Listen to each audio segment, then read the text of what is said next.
మనం చూసాం ఇంతకు ముందు ఆంధ్రప్రదేశ్ వ్యాప్తంగా ఈ ఒక్క రోజే 11 కొత్త కేసులు నమోదయ్యాయి. 711 మంది ఆంధ్రప్రదేశ్ వ్యాప్తంగా ఈ ఢిల్లీలో జరిగిన మత ప్రార్థనలకు హాజరవడం జరిగింది. అయితే ఈ 711 మంది కూడా ఢిల్లీ నుంచి ఆంధ్రప్రదేశ్ కు ట్రావెల్ చేస్తూ వస్తున్న క్రమంలో ఎంత మందికి ర్యాపిడ్ గా యాక్షన్ విస్తరించే అవకాశం ఉంటుంది అనేది మనం ఊహించలేకపోతున్నాం. సో దాని మీద మనతో మాట్లాడడానికి డాక్టర్ రాజా వి కొప్పాల ఇంటర్వెన్షనల్ రేడియాలజిస్ట్ మనతో సిద్ధంగా ఉన్నారు. నమస్తే రాజా గారు. చూసారు కదా, ఇందాక వరకు బ్రేకింగ్ న్యూస్ చూసాం. 17 మంది ఒక్కరోజు అంటే మామూలు విషయం కాదు. అయితే ఒక్క కరోనా ఉన్న వ్యక్తి జన సమూహంలో తిరిగితే కనీసం ఒక 15-20 మందికి వచ్చే అవకాశం ఉంది అని చెప్పి నిపుణులు చెప్తూ ఉన్నారు. అట్లాంటివి 711 మంది మత ప్రార్థనలకు వెళ్ళొచ్చి ఢిల్లీ నుంచి ఆంధ్రప్రదేశ్ వరకు ట్రావెల్ చేసుకున్నారు. అందులో 17 మందికి ఈరోజు పాజిటివ్ అని తేలింది. ఎంత ర్యాపిడ్గా దీని చర్య ఉండబోతుంది అనుకోవచ్చండి? సో డెఫినెట్గా ఇది చాలా వరీసమ్ అండి. ఇక్కడ వరీసమ్ ఫర్ మల్టిపుల్, అంటే చాలా రీజన్స్కి ఇది ఒక వరీసమ్ ప్రాబ్లం అనమాట. సో ఫస్ట్ ఆఫ్ ఆల్ ఏంటంటే, మనం ఇప్పుడు దాకా చూసిన మహమ్మారులు చాలా, అంటే బ్యూబానిక్ ప్లేగ్ 1917 బ్యూబానిక్ ప్లేగ్ తర్వాత వచ్చే కొత్త వైరస్లు ఏవైతే ఉన్నాయో, సార్స్ అయితేనేమి, MERS middle east respiratory syndrome అయితేనేమి, కొంతవరకు స్వైన్ ఫ్లూ అయితేనేమి, ఇవన్నీ కూడాను ఈ కోవిడ్ వైరస్ అంత ఇన్ఫెక్టివ్ కాదు. అంటే ఒక కోవిడ్ వైరస్ అక్కడ ఉంటే మనం పీల్చుకున్నా, లేదంటే ఆ పక్కన మనం వాళ్ళు ఊపిరి పీల్చినా వచ్చే అవకాశము కోవిడ్ వైరస్తో వీటన్నిటికన్నా చాలా రెట్లు ఎక్కువ. కాబట్టి ఒక షార్ట్ ఎక్స్పోజర్ వచ్చినా కూడా వాళ్ళ కోవిడ్ వైరస్ వస్తుందని మనం చాలా ఎగ్జాంపుల్స్లో చూసాం. మన ఢిల్లీలో ఒకరు వచ్చి వాళ్ళ ఫ్యామిలీ, అతను దిగి ఫ్యామిలీని 15 నిమిషాలు కలిశారంట. టెస్టింగ్ అయ్యి ఆ రిజల్ట్ 15 నిమిషాలు కలిసిన దానికి మొత్తం ఫ్యామిలీ అంతటికి వచ్చేసింది. 15 నిమిషాలు మాత్రమే వాళ్ళ భార్యని పిల్లల్ని కలిశారు ఫ్లైట్ దిగిన తర్వాత. సో ఇలాంటి ఛాన్సెస్ కూడా ఉన్నాయి. కాబట్టి డెఫినెట్గా ఇది చాలా వరీసమ్. ఇక్కడ వరీసమ్ ఫర్ మెనీ రీజన్స్. ఒకటి, మన ట్రైన్స్లో ఫస్ట్ ఆఫ్ ఆల్ అంటే ఇప్పుడు కొంచెం గవర్నమెంట్ అంతా క్లీన్లీనెస్ అన్ని మొదలుపెట్టింది, కానీ చాలా మట్టుగా క్లీన్గా ఉండవు. సో అక్కడ అంటే ఒక సర్ఫేస్ని మల్టిపుల్ టైమ్స్ క్లీన్ చేయటం అట్లాంటివి ఉండదు. సో మరి కోవిడ్ వైరస్ ఎలా స్ప్రెడ్ అవుతుంది? ఈ కోవిడ్ వైరస్ ఎలా స్ప్రెడ్ అవుతుందంటే, it is by fomite spread. Fomite spread అంటే ఏంటంటే, ఫర్ ఎగ్జాంపుల్ దురదృష్టవశాత్తు సపోజ్ నాకు ఇక్కడ ఉందనుకోండి, నేను ఇక్కడ గట్టిగా మాట్లాడుతుంటే ఈ టేబుల్ అంతా కూడా ఈ వైరస్లు ఉంటాయి. ఈ వైరస్లు నెక్స్ట్ 14 గంటల్లో ఎవరైనా ఏరియాని ముట్టుకోవడం కానీ, ఇక్కడ దగ్గర నుంచి పీల్చడం కానీ, ముట్టుకొని కళ్ళ దగ్గరని కానీ, ముక్కుని కానీ, నోట్ని కానీ, ఆ ప్రాంతాన్ని టచ్ చేయడం కానీ చేస్తే డెఫినెట్గా ఈ వైరస్ వాళ్ళకి సోకే అవకాశం ఉంటుంది. ఎంత 14 to 16 అవర్స్ వరకు. సో ఇది అయిన తర్వాత ప్రతిసారి ఈ టేబుల్ ఫర్ ఎగ్జాంపుల్ మనం క్లీన్ చేసుకోవాలి. అంటే ఇప్పుడు ఫర్ ఎగ్జాంపుల్ ఇలాంటి సిచ్యువేషన్లో we have to act as of every one has it. అలా ప్రతి వాళ్ళకి ఉందని మనం జాగ్రత్తలు తీసుకుంటేనే, అంటే వాళ్ళని ఆక్షేపించడమో, తిట్టడమో, కొట్టడం అలాంటివి కాదు. మన జాగ్రత్తల వరకు వచ్చేటప్పటికి we have to accept that every one has it. అలాంటప్పుడు మనం ఎలాంటి జాగ్రత్తలు పడతాం అనే ఒక ఆలోచన ఉంటే మనం ఈజీగా దీన్ని కాంకర్ చేయొచ్చు. సో ఇప్పుడు మీరు అడిగిన ప్రశ్నకు వచ్చామనుకోండి, డెఫినెట్గా ఒక కరోనా ఉన్న పర్సన్ కానీ బయటకు వెళ్తే 15 నుంచి 17 మందికి ఇన్ఫెక్ట్ అయ్యే ఛాన్స్ ఉంది. అలాంటిది 717 మంది జస్ట్ దీనికి వెళ్ళి రావడం జరిగింది. అదే ట్రైన్లో ఉన్నారు. అండ్ ఢిల్లీ నుంచి ఆంధ్రాకి ట్రైన్ అంటే దగ్గర 26 గంటలు ఒకటే ట్రైన్లు ఉంటారు. సో డెఫినెట్గా ఇది వరీసమ్. ఇంకా ఏసీ కంపార్ట్మెంట్స్లో అంత సర్క్యులేషన్ ఉండదు కాబట్టి అది ఇంకా వరీసమ్. But yeah, I mean first of all of course గవర్నమెంట్కి తను it has a very busy task. ఈ టాస్క్ని మొత్తం వాళ్ళు పరిపూర్ణించాలి, వీళ్ళందరూ చూడాలి, వీళ్ళందరినీ ఫోకస్ చేయాలి. బట్ వేరే వాళ్ళు ప్లీజ్ దయచేసి ఇక్కడ సోషల్ డిస్టెన్సింగ్ ఫాలో అవ్వండి. మీకు అవసరం లేకపోతే ఇల్లు వదిలి వెళ్ళకండి. ఏదైతే ఏమైంది, కొంతమందికి డెఫినెట్గా ఫైనాన్షియల్ లాస్ ఉంది, కొంతమంది వాళ్ళ జీవితాలు బతకలేకపోతున్నారు, వాళ్ళకి రోజువారీ వేతనాలు రావట్లేదు. ఇలాంటివన్నీ ఉన్నా కూడా మనం బతుకుంటేనే మళ్ళీ సంపాదించుకోగలం. మనకి దైవాన్ని ఇది పెద్ద మహమ్మారి అయితే ఎవరికి మనం ఏమీ చేయలేం తర్వాత. సో దయచేసి అవసరం లేని వాళ్ళు, ఇప్పటికి కూడా నేను ఈ స్టూడియోకి వస్తున్న దారిలో కనీసం దగ్గర 60-70 మందిని పోలీస్ పక్కకు పిలిచి క్వశ్చన్ చేస్తున్నారు. మీరు ఎందుకు అవకాశం ఇస్తున్నారు వాళ్ళకి? మీకు అవసరం లేనప్పుడు మీ పనులు మీరు చూసుకోవడం చాలా బెటర్ అనేది నా ఉద్దేశం. అయితే డాక్టర్ గారు, దీన్ని ఎంత వేగవంతంగా మనం పరీక్షలు, అంటే రోజుకి ఎంతమందిని మనం పరీక్షలు చేసినట్లయితే కంట్రోల్ చేయగలుగుతాం? అనుకున్నంత స్థాయిలో ప్రస్తుతం ఆ పరీక్షలు జరుగుతున్నాయా? సో డెఫినెట్గా ఇప్పుడు ఇలాంటి ఇట్స్ ఎ మేజర్ పాండమిక్ ప్రపంచవ్యాప్తంగా, ఇక్కడ ఇండియానే కాదు, అమెరికానే కాదు, ఏ దేశంలో కూడాను మనం నిలబడి గవర్నమెంట్ 100% కరెక్ట్ చేస్తుందని చెప్పలేము. సో కొంతవరకు ఏంటంటే ఇలాంటి దురదృష్టవశాత్తు అయ్యే సిచ్యువేషన్స్లో గవర్నమెంట్ క్రిటిసైజ్ చేయక తప్పదు. But at the same time as a health care professional and అంటే ఒక డాక్టర్గా ప్రపంచంలో అవుతున్న WHO గైడ్లైన్స్ చదువుతూ వేరే దేశాలు అవుతున్న సిచ్యువేషన్ చూస్తూ ఈ మాట చెప్పక తప్పదు. మనం చేస్తున్న టెస్టులు సరిపోవు, మనం కోవిడ్ వైరస్కి చేస్తున్న టెస్టులు సరిపోవు. ఇక్కడ అవుతున్న టెస్టులు దగ్గర 3 నుంచి 5,000 దాకా చేస్తున్నట్టున్నాం నెలకి, రోజుకి. అవి సరిపోవండి. మన భారతదేశం పాపులేషన్ 1.3 బిలియన్. 1.3 బిలియన్ కాబట్టి ఇంకా టెస్టింగ్ చాలా విస్తృతంగా చేయాలి. అండ్ ఆ కొత్త టెస్టులు ఏవైతే అమెరికాలో వచ్చాయో 3-4 గంటల్లో రిపోర్ట్ ఇస్తాయో అలాంటి టెస్టులు మనం తొందరగా ఇంపోర్ట్ చేయడానికి గవర్నమెంట్ ఒక స్పెషల్ టాస్క్ ఫోర్స్ పెట్టి ఈ టెస్టింగ్ విస్తృతంగా చేయకపోతే ఇది డెఫినెట్గా చేజారిపోతుంది. మనం సోషల్ డిస్టెన్స్, మనం కర్ఫ్యూ పెట్టాము నిజమే, అది మంచి ఆలోచన, మంచి ఉద్దేశంతో పెట్టాం. కానీ చాలామంది వాళ్ళ పర్సనల్ అవసరాల కోసం, వాళ్ళకున్న చాలా బీద దుస్థితి వల్ల చాలామంది రోడ్ల మీదకి వస్తున్నారు. మనం మన ఢిల్లీలో కూడా చూసాం. దాన్ని ఏదో మనం లాఠీలతోని తుపాకీలతోని ఆపేయలేము వాళ్ళని. వాళ్ళు డెఫినెట్గా వస్తారు, ఇవాళ కాకపోతే రేపన్నా వస్తారు. సో అందుకని టెస్టింగ్ మనం ఎక్స్టెన్సివ్ చేసి అందరినీ తొందరగా రిస్క్ పాపులేషన్ ఐడెంటిఫై చేసి వాళ్ళకి మనం ఫోర్స్డ్గా అవసరమైతే పోలీసుని బయట పెట్టి కూడా వాళ్ళ కర్ఫ్యూ పెట్టి మనం ఏదో విధంగా దీన్ని ఇంకా ఇందులో హయ్యర్ రిస్క్ వాళ్ళు ఎవరు, లోవర్ రిస్క్ వాళ్ళు ఎవరని రిస్క్ స్ట్రాటిఫికేషన్ చేయకపోతే ఇది డెఫినెట్గా ఈ కర్ఫ్యూ అనేది మనం లైఫ్ లాంగ్ పెట్టలేము, 3-4 నెలలు పెట్టలేము. కానీ వైరస్ డెఫినెట్గా 2 నెలలు అయితే ఉంటుంది. సో ఈ 2 నెలలకి మనం ఈ 15 డేస్ తర్వాత 20 డేస్ తర్వాత ఈ టెస్టింగ్ విస్తృతంగా చేస్తేనే మనం రిస్క్ పాపులేషన్ ఐడెంటిఫై చేసి వాళ్ళకి మనం ట్రీట్మెంట్ సరిగ్గా అందేటట్టు చూసి వేరే వాళ్ళకి మనం ఏమైనా కొంచెం తక్కువ సివియర్గా ఆంక్షలు పెట్టడం జరుగుతుంది. లేకపోతే the economic fall out is incredible. I mean they are saying 46% of small businesses will shut down. 46% చిన్న బిజినెస్లు మూసుకుంటాయి అంటున్నారు. మరి అలాంటి భయం ఉన్న వాళ్ళు బయటకు వస్తారు, నచ్చకో. అందుకని మనం టెస్టింగ్ మీద ముందు ఫోకస్ పెట్టి కంట్రీ వైడ్ ఇది ఓన్లీ కర్ఫ్యూ చాలామంది నాకు ఫేస్బుక్లో ఇక్కడ చూస్తున్నాను, చాలామంది చాలా ఆనందంగా ఉన్నారు. మన ఇండియాలో నంబర్లు మరీ పెరిగిపోలేదు, 1400 1300 అని చెప్పి చాలా హ్యాపీ అయిపోతున్నారు. బట్ అది కరెక్ట్ కాదు. లోపల ఇంకా చాలా కేసెస్ ఉండొచ్చు. We're testing far too less. మీరు సౌత్ కొరియా కానీ ఇలాంటి ఏ కంట్రీ సక్సెస్ఫుల్గా కోవిడ్ నుంచి బాగా బయటకు వచ్చి ఎక్కువ ఎకనామిక్ దెబ్బ తినని కంట్రీస్ ఏం చూసినా కూడా వాళ్ళు టెస్టింగ్ దగ్గర ప్రతి ఒక్కరికి చేశారు. ఈ టెస్టింగ్ వైడ్లీ అవైలబుల్ చేయాలి. దయచేసి ఇది ప్రైవేట్ హాస్పిటల్స్ కూడా మీరు ఈ ఆపర్చునిటీ ఇవ్వాలి టెస్టింగ్ కోసం. లేకపోతే మీ గవర్నమెంట్లో సిస్టమ్ సరిపోదు. అండ్ డెఫినెట్గా అవసరమైతే ప్రైసెస్ కట్ చేయండి వాట్ ఎవర్, బట్ లేకపోతే మీకు you will not have enough testing. That's about it. అయితే రాజా గారు, మీకున్న అంచనా ప్రకారం ఈ వైరస్ చైన్ బ్రేక్ చేయడం అనేది 21 డేస్లో అయ్యే పని అంటారా? అసలు ఇప్పటికే 10 డేస్ కంప్లీట్ అయింది, ఇంకా మనకి 14 డేస్ గడవాల్సి ఉంది.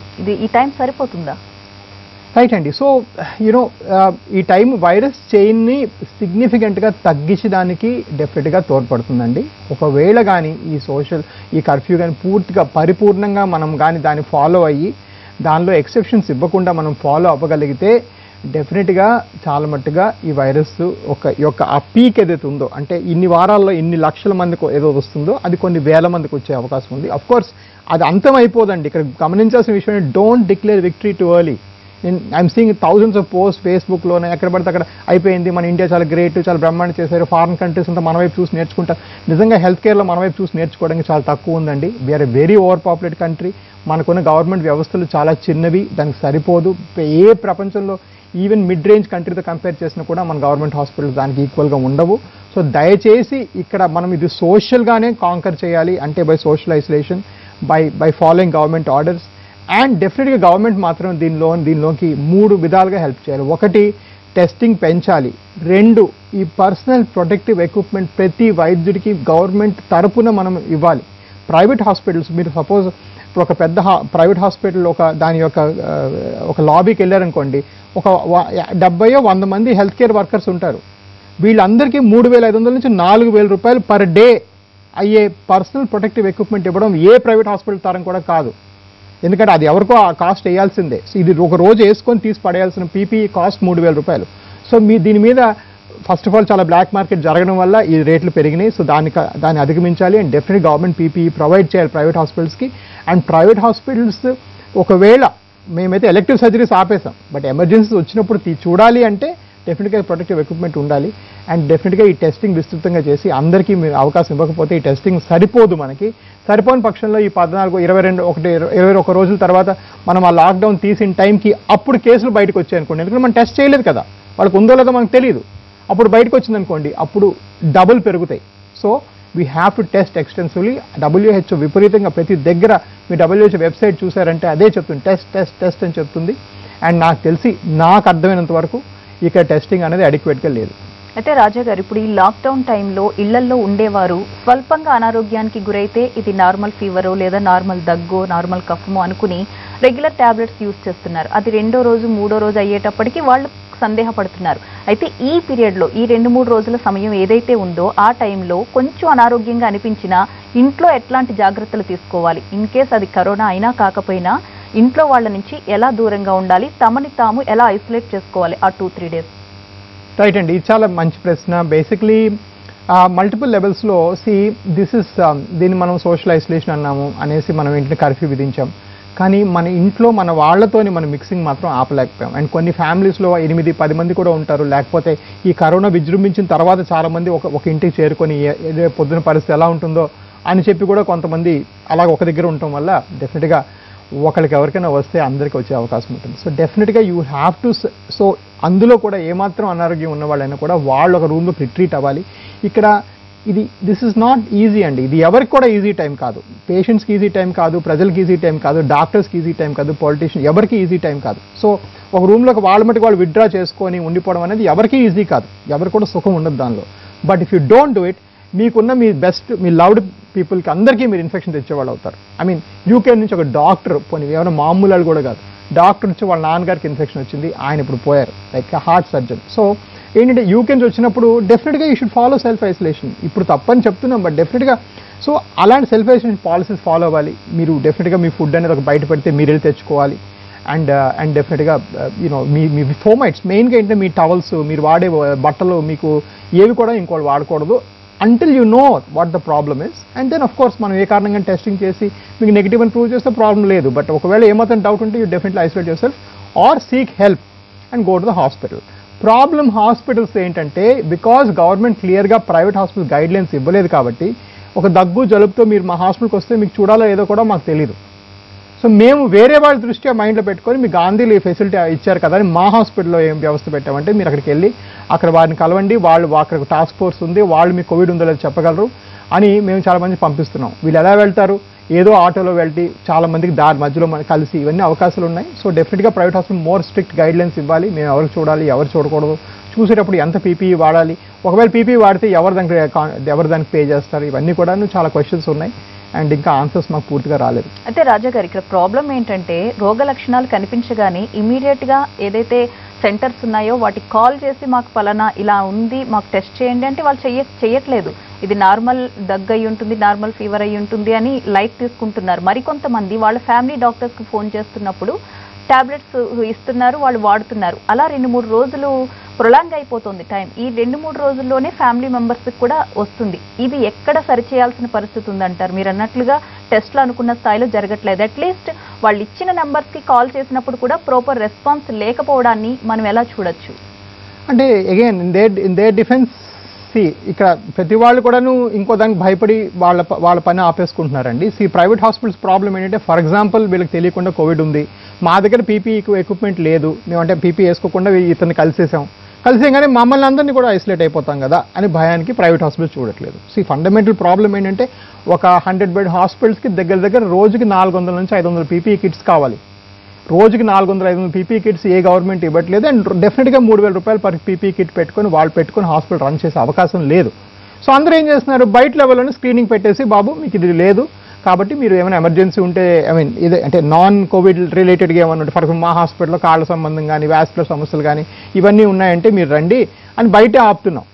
ఇది తప్పు. డెఫినెట్గా సుప్రీంకోర్టు గైడ్ లైన్స్ కూడా ఇచ్చింది, రోగం ఉన్న వాళ్ళకి ఏ హాస్పిటల్ కూడా ఎమర్జెన్సీ కేర్ డినై చేయకూడదు అని కూడా ఉంది ఒక 8 to 10 years ago. But then దానికి సబ్సిక్వెంట్గా క్లారిటీ మాకు ఇండివిజువల్ లెవెల్లో మాకు రోజు ఈ నోటీసు ఆ నోటీసు ఇవన్నీ రోజు పోస్ట్లో టైం క్రమానికి వచ్చేస్తాయి. మీరు కరెంట్ కట్టండి, పవర్ కట్టండి, బిల్లు కట్టండి అని వస్తుంటాయి. కానీ ఈ నోటీస్లో మీరు ఈ పేషెంట్స్కి ఈ పర్టికులర్ ఫ్లో చార్ట్ ప్రకారం చూడాలి అని డిఎంహెచ్ఓ నుంచి కానీ డైరెక్టర్ ఆఫ్ హెల్త్ దగ్గర నుంచి కానీ ఎక్కడి నుంచి కూడా మాకు ఇన్స్ట్రక్షన్స్ లేవు అన్ఫార్చునేట్లీ. బట్ డెఫినెట్గా we understand, we're there to help. We have stopped all emergency surgeries, all elective surgeries. There is whole medical force of private medical care of literally 7,000 nursing homes in Hyderabad, for example, are there for at the government disposal. మేము ఏ విధంగా మీకు help చేయగలమో చెప్పండి, వచ్చి చేస్తాం. ఒకటి మాత్రం చాలా కష్టం అండి, మైనర్ సిమ్టమ్స్ ఉన్నవాళ్ళు గాంధీ హాస్పిటల్కి వెళ్ళి కలిసి టెస్ట్ చేసుకోవడం అనేది అయ్యే పని కాదు. ఎంతోమంది కోవిడ్ వైరస్లు లోపల ఉండిపోతారు. సో టెస్టింగ్ విస్తృతంగా చేయకపోతే చాలా నష్టపోతాం.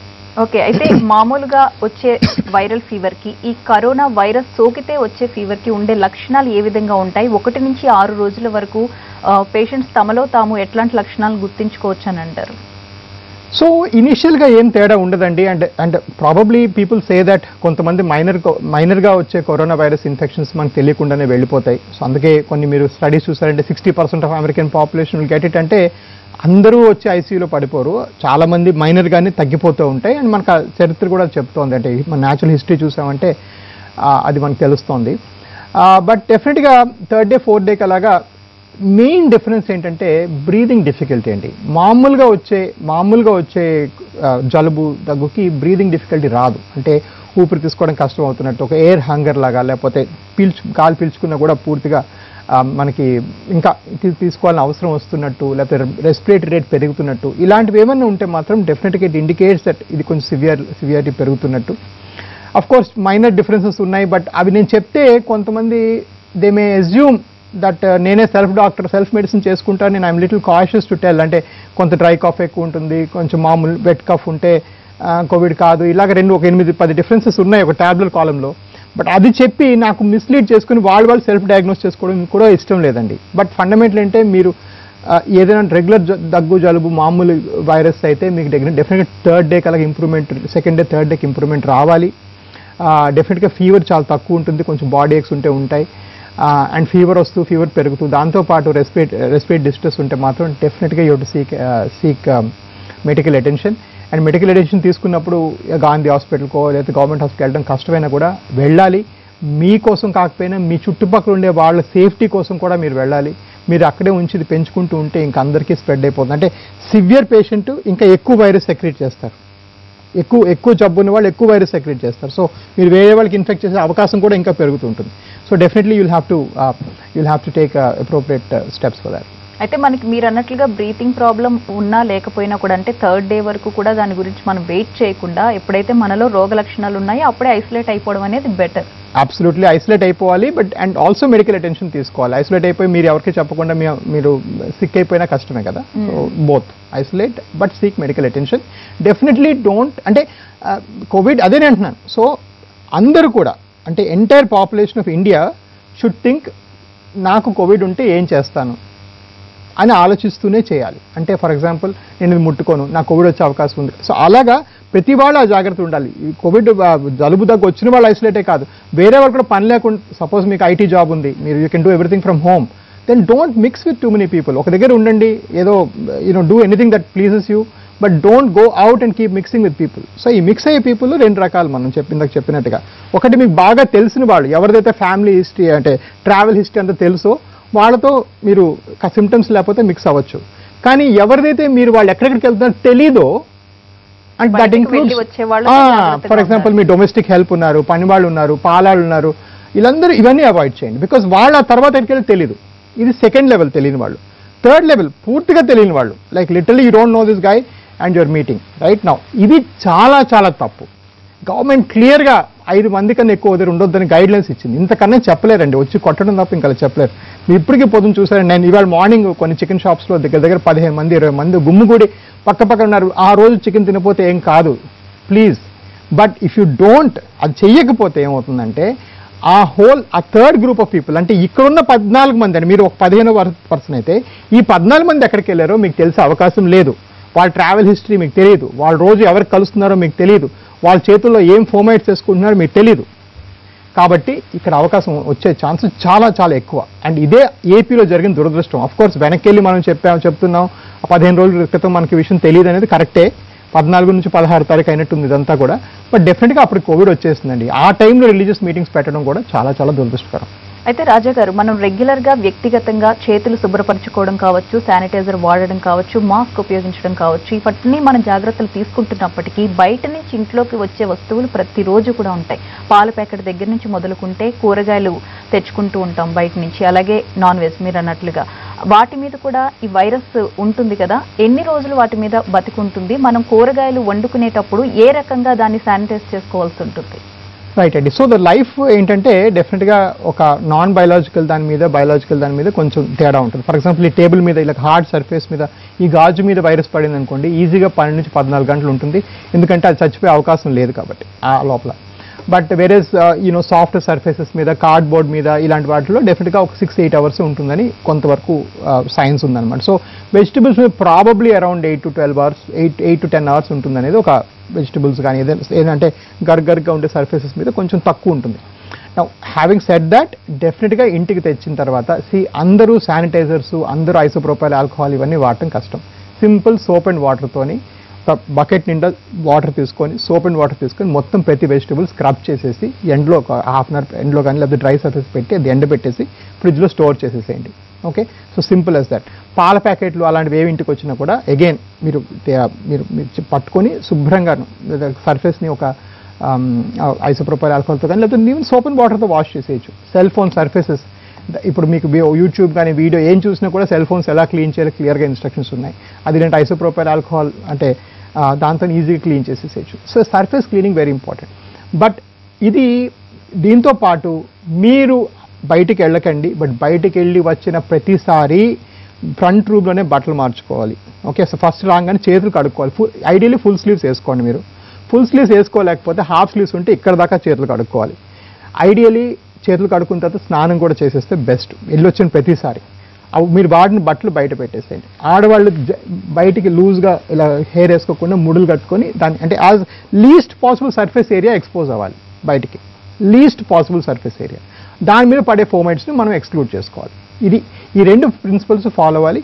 అండ్ డెఫినెట్గా మీ ఇంటికి వచ్చే ఏ డొమెస్టిక్ హెల్ప్ కానీ లేకపోతే ఎవరైనా నీడ్లెస్ పర్సన్స్ ఎవరు వచ్చినా కూడా దాన్ని తగ్గించుకుంటే చాలా బెటర్. అండ్ డెఫినెట్గా థర్డ్ పర్సన్స్ని కలవడం చాలా చాలా చాలా డిఫికల్ట్ ఈ టైంలో. అండ్ చాలా మందికి ఉన్న డౌట్ ఏంటంటే మనం ఎంత మొహం మీద చేతులు పెట్టుకోవద్దు అనుకున్నా, మన చేతులు ఎంత శుభ్రంగా ఉన్నా కూడా మొహం మీద చేతులు వెళ్ళినప్పుడు వాళ్ళకి ఒక సందేహం, ఏదైనా ఉండుంటే మనకి లోపలికి వెళ్ళిపోతుందేమో అని. ఫేస్ మీద వైరస్ కణం యాక్ట్ ఏ విధంగా ఉంటుంది, అసలు అది మూవ్ అవుతుందా? మనం నోరు, ముక్కు, చెవులు, కళ్ళు ఇవి టచ్ చేసినప్పుడు మాత్రమే అది లోపలికి వెళ్ళే అవకాశం ఉంటుందా?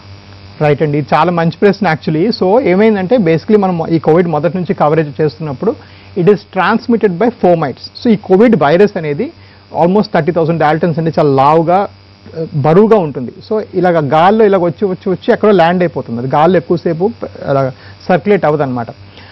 అవదు కాబట్టి ఈ కోవిడ్ వైరసెస్ సర్ఫేస్ మీద నుంచి సర్ఫేస్కి వెళ్తేనే వస్తుంది, ఫోమైట్ బేస్ స్ప్రెడ్ వస్తుందనే మనం నమ్ముతున్నాం. సో అది ఎలాంటి దగ్గరలో అంటే మ్యూకోసల్ సర్ఫేస్ ఎక్కడైతే ఓపెన్ ఏరియాస్ ఉంటాయో దానిలోంచి అంటే కళ్ళ నుంచి కానీ ముక్కులోంచి కానీ నోట్ నుంచి కానీ లోపలికి వెళ్ళే అవకాశం ఉంది. మధ్యలో WHO ఏమని చెప్పిందంటే ఇది ఎరోజాల్ బట్టి కూడా అంటే గాల్లో కూడా రావచ్చు అని చెప్పింది. అది ఓన్లీ డాక్టర్స్కి వర్తిస్తుంది. దయచేసి ఆ వదంతులు నమ్మకండి. వాట్సాప్ వదంతులు ఏమైనా వచ్చాయంటే ఇది గాల్లో కూడా వచ్చేస్తుంది, ఎవరెదురుగా మీరు ఎంత దూరంలో తుమ్మినా కూడా మీకు వస్తుంది అనే వదంతులు వచ్చాయి. ఇది ఏంటంటే ఈ వదంతులు ఏంటంటే ఓన్లీ మెడికల్ కేర్లో హాస్పిటల్లో మనం పేషెంట్ దగ్గర ఉంటాం కాబట్టి ఆ ఎయిర్లో వచ్చి మనకు వస్తుందని డాక్టర్లు చెప్పడం జరిగింది. ఈ వాట్సాప్ సర్క్యులేషన్ మీరు నమ్మకండి. WHO మళ్ళీ క్లారిఫికేషన్ ఇచ్చింది, this is fomite base spread alone. కాబట్టి డెఫినెట్గా సర్ఫేసెస్కి దూరంగా పెట్టుకోండి. ఎప్పుడైనా అవసరం ఉన్నప్పుడు ఇప్పుడు మనం తలుపు తీయాలనుకోండి, చేతితో తీయకుండా షోల్డర్తో ఓపెన్ చేయండి. ఎవరికైనా షేక్ హ్యాండ్ అనుకోండి, దయచేసి అవాయిడ్ చేయండి. డెఫినెట్గా దగ్గు తుమ్ము వస్తే మనం షోల్డర్ ఇలా తుమ్మాలి, ఇలా కాదు. సో ఐడియల్ ఏంటంటే ఈ కాంటాక్ట్ ఈ చెయ్యి మళ్ళీ ఇంకొకటి వెళ్తుంది కాబట్టి దానికి తగిలే అమౌంట్ ఆఫ్ థింగ్స్ కూడా మనం తగ్గించుకోవాలి. ఆఫ్ కోర్స్ హ్యాండ్ వైప్ పెట్టుకోండి, శానిటైజర్ పెట్టుకోండి. బెస్ట్ శానిటైజర్ అన్నిటికన్నా soap and water. Soap and water cheap, reliable and 20 seconds కానీ మీరు వాష్ చేసుకుంటే ఏ వైరస్ కూడా ఉండదు. ఆ వైరస్ సోప్కి విడిపోతుంది అనమాట. కాబట్టి extremely efficient as any alcohol or sanitizers. Okay, అయితే ఇప్పుడు చాలా మంది మాస్కులు రకరకాలుగా వాడుతూ ఉండడం మనం చూస్తున్నాం. ఏదైతే మెడికల్ షాప్లో దొరుకుతాయో ఈ మాస్కులే కాకుండా కర్చీఫ్లు కట్టుకుంటున్నారు, కొంతమంది పల్చటి క్లాత్లు కట్టుకుంటున్నారు, గాలి సరిగా ఆడట్లేదని చెప్పి. అసలు మాస్కులు యూజ్ చేసే ప్రాపర్ పద్ధతి ఏంటి అని అంటారు? రైట్ అండి. సో ఇక్కడ రెండు విషయాలు. ఒకటి ఏంటంటే ఇది చాలా ఈరోజు మనం 31st March రోజు there's a huge shortage of masks around the world. ప్రపంచమంతా షార్టేజ్ అయిపోయింది. సో వీలున్నంత వరకు మాస్కులు యాక్చువల్గా నార్మల్ పీపుల్ అవాయిడ్ చేస్తుంటే బాగుండేది. ఎందుకంటే ఈరోజు డాక్టర్లకి లేదు, డాక్టర్లు లేకపోతే మీకు ఎవరు సేవ చేయలేరు, మీకు జబ్బు వస్తే ఎవరు చూడలేరు. ఒకవేళ మాస్క్ కట్టుకోవాలంటే 2-3 రకాల మాస్కులు ఉన్నాయి. ఈచ్ వన్ గురించి డిస్కషన్ చేయొచ్చు, కానీ మోస్ట్ ఎఫెక్టివ్ N95 మాస్క్ అండి. అది ఆల్మోస్ట్ దగ్గర అన్ని వైరస్లకి అది ఆపగలుగుతుంది. ఇది సింపుల్ సర్జికల్ మాస్క్. ఈ సర్జికల్ మాస్క్లు ఏంటంటే ఈ మడతలు లోపలికి ఉండాలి, ఇలా బయటికి కాదు. అండ్ రెండోది, ఇలా మనం పెట్టిన తర్వాత ఇక్కడ ముక్కు దగ్గర ఇలా మనం ప్రెస్ చేసుకోవాలి, అంటే వీలున్నంత వరకు ఎయిర్ టైట్ సీల్ ఉండాలి. అండ్ ఇది కట్టుకున్న తర్వాత మనం ఇలా చేసుకోవచ్చు. బట్ మోస్ట్ ఇంపార్టెంట్ అంటే పని అయిపోయిన తర్వాత చాలామంది ఈ మాస్క్ని ఇక్కడ పెడతారు, ఇక్కడ పెట్టేసి పనులు చేసుకుంటుంటారు, అవి మాట్లాడుతూ ఉంటారు. అది చాలా పొరపాటు. ఎందుకంటే ఒకవేళ ఈ మాస్క్ నిజంగా వాడి ఆ వైరస్ అది ఆపుందనుకోండి, ఆ వైరస్లు మీరు ఇక్కడ నుంచి పీల్చుతున్నారు. So improper usage of mask is worse than not using the mask. So దయచేసి ఇంప్రాపర్గా యూజ్ చేయకండి. వీలున్నంత వరకు మాస్కులు ప్రిజర్వ్ చేయండి. హెల్త్ కేర్ ప్రొఫెషనల్స్కి మీకేమన్నా మీ ఏరియాస్లో ఉంటే అది దానం చేసి ఇవ్వండి మీ దగ్గరలో ఉన్న హాస్పిటల్కి, ఎందుకంటే మీకు నిజంగా అక్కర్లేదు. సో 90% మాస్క్ పర్పస్ ఏంటంటే జబ్బున్న వాడి దగ్గర నుంచి వైరస్ బయటికి వెళ్లకుండా మాస్క్ పనిచేస్తుంది. ఆల్రెడీ వచ్చిన వాళ్ళ దగ్గర నుంచి ఇలాంటి చిన్న ఫ్లిమ్జీ మాస్కులు పనిచేయవు, ఓన్లీ N95 వరకు పనిచేస్తుంది. అండ్ డెఫినెట్గా హ్యాండ్ కర్చీఫ్స్ పనిచేయవండి, అది ఎక్స్ట్రీమ్లీ డర్టీ, అదే పెట్టి అది వదిలేసి ఇలా మళ్ళీ కిందకని మళ్ళీ. So handkerchiefs are absolutely no use. వేసుకుంటే గట్రా N95 వేసుకొని ఆ సీల్ టెస్టింగ్ కూడా ప్రొఫెషనల్స్ చేసి పెట్టాలి మీకు, లేకపోతే it's a very little use. But don't wear it badly and try to preserve masks. And మొన్న హొరెండస్ ఇన్సిడెంట్ చూశానండి, that some 2 people were beating. ఎవరో ఒక ఆయన మాస్క్ వేసుకోవాలని వాళ్ళు కొట్టడం జరిగింది. మాస్క్ వేసుకొని వాళ్ళు దయచేసి మీరు డోంట్ డిస్క్రిమినేట్ అగేన్స్ట్ దెమ్. వాళ్ళకి అవసరం ఏదో దొరక్క వీలు పడక లేకపోతే నిజంగా యూజ్ లేక వేసుకోలేదు, దానికి వేసుకోవాలని ఏ గైడ్ లైన్ లేదు ప్రపంచవ్యాప్తంగా. మాస్క్ వేసుకోవాలి, రోడ్డు మీద వెళ్ళే ప్రతి వాడు మాస్క్ వేసుకోవాలని ఏ గవర్నమెంట్ చెప్పలేదు. సో అందుకని మీరు అలాగ వాళ్ళ మీద దయచేసి don't show your anger on them. Right అండి, థ్యాంక్ యూ రాజా గారు, స్టూడియోకి వచ్చి మీ అమూల్యమైన సలహాలు ఇచ్చినందుకు. షార్ట్ బ్రేక్ తీసుకుందాం, స్టే విత్ us.